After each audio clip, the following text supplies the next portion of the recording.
Il y a trop d'auto-entrepreneurs qui sont juste des salariés déguisés.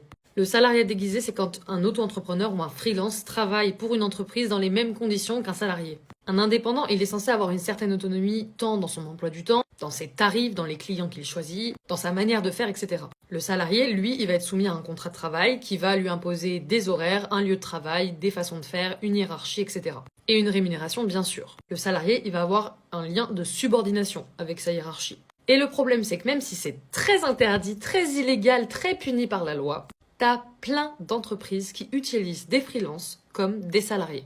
Déjà, ça leur permet de réduire leurs charges sociales, mais aussi toutes les obligations légales qui incombent aux employeurs.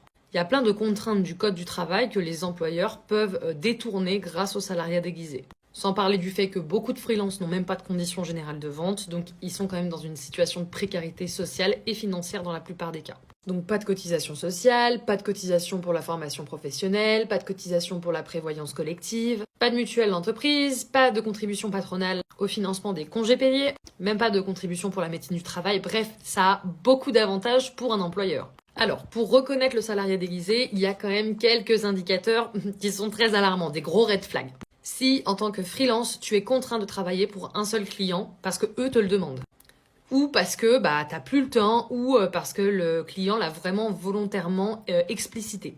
Tu te retrouves uniquement dépendant d'un seul client et que tu es forcé de travailler comme un membre un peu à part entière de l'entreprise. Il y a un lien de subordination, tu perds ton autonomie, tu perds ta liberté. Tu n'as par exemple pas le droit de choisir tes horaires de travail, le client te les impose. Tu n'as pas non plus le droit de choisir des dates de congé. Pareil, là il faut que ton client soit d'accord. Tu es obligé de travailler dans les locaux de l'entreprise avec leur matériel, etc. Tu n'as plus du tout d'autonomie, tu fais partie de l'organigramme de l'entreprise, donc en fait tu dois aussi rendre des comptes à l'entreprise sous peine de sanctions. Eh bien je suis désolée de te l'apprendre, tu es un salarié déguisé. Évidemment, une entreprise, elle peut fixer des objectifs, des délais à un travailleur indépendant. Et ça, sans que ça constitue un lien de subordination. Et après, c'est toi en fonction de tes conditions générales de vente, si tu es sur des obligations de résultats ou de moyens, enfin voilà. Donc les critères clairs, c'est si ton activité, elle est exercée de manière permanente et essentiellement pour un seul client qui représente plus de 85% de ton chiffre d'affaires. Si le travail, il est effectué selon les instructions du client et intégré dans l'organisation de l'entreprise. Si le lieu de travail est prescrit et l'équipement fourni.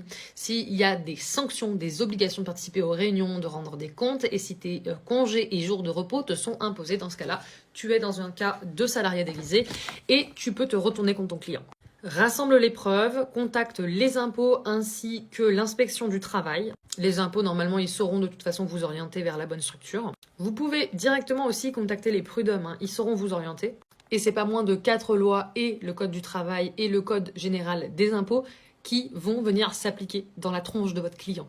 Déjà, l'entreprise peut devoir régulariser la situation de l'auto-entrepreneur en versant des salaires, des indemnités, des charges sociales et des charges patronales. Ça, lui, il va rendre ce qu'il doit à l'État. Ça peut aussi avoir une forme de suppression des aides pendant 5 ans, de remboursement des aides publiques perçues pendant les derniers mois, la fermeture administrative de l'entreprise, une peine d'emprisonnement allant jusqu'à 3 ans et jusqu'à 225 000 € d'amende. En tant qu'auto-entrepreneur, si vous n'étiez pas au courant de la situation et que vous l'avez subie, vous ne risquez pas de poursuite quelconque. La vraie problématique, c'est la précarité dans laquelle vous vous retrouvez. Bref, ne vous laissez pas faire. Vous êtes auto-entrepreneur, c'est pas vous retrouver dans des pires conditions qu'un salarié. Donc pitié, ne vous laissez pas faire.